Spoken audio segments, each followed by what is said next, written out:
Congressman, it's always great to have you, but I did want to get your thoughts on this impeachment effort against the Secretary Mayorkas. What do you think?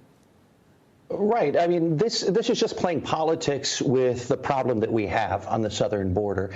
We need bipartisan legislation that is going to bring solutions to this issue, not bringing up this partisan bickering of pointing fingers at one side to the other. Look, I mean, Republicans and Democrats today can come together, have a bipartisan solution that will force a more secure border, which will mean that we're focused on making sure that people who are crossing our border legally, doing it within our own laws, have the ability to achieve the legal status. And those are the things that we've got to be focused on today. You know, Congressman, the president has claimed if they pass this bipartisan security bill, whatever it's being called, sir, he would shut down the border immediately. But it's not a full and complete shutdown. It would allow up to 5,000 migrants to come into this country each and every day. Jay Johnson, the former Homeland Security Secretary under Barack Obama, had said it was a big deal when 1,000 could get into this country every day. That's 5 times that. So a lot of Republicans look at that, sir, and say, well, that's a total waste of time. What do you say? Well, Neil, we've got to look at long-term solutions here. We've got to come up with the legislation here, and it's got to begin right here in the House of Representatives that's going to solve this crisis. And look, there are bipartisan solutions today. I'm a co-sponsor of the Dignity Act, which would secure our border.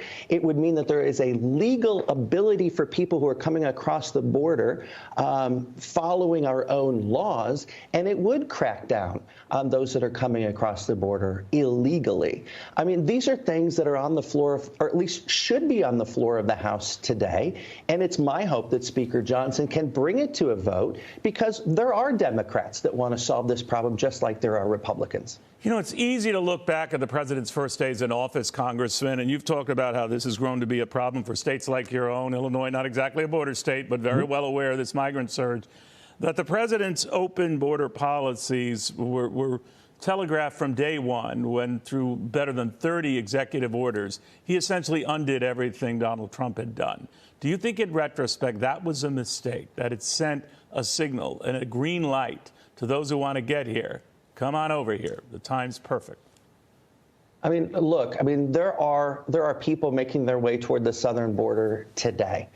We need to make sure that we have the ability to process the people. For instance, I have an amendment, a bipartisan amendment to H.R. 2 that would have added more customs and border protection to the border. I have an amendment, a bipartisan amendment, that would have advanced technology to find the fentanyl that's coming across the border that is killing so many innocent people in our country. We need to stop the political gamesmanship here and actually focus on what are the things that we can do today. And it is going to take the Speaker of the House to be able to work with Democrats to actually get some meaningful legislation through.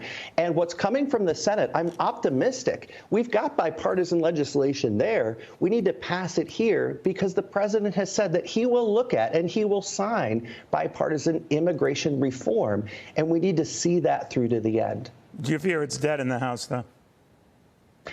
I hope, you know, the Speaker is standing on the floor of the House right now. Right. I hope that he wants to see that bipartisan path forward, because I think he could get the votes to get that done.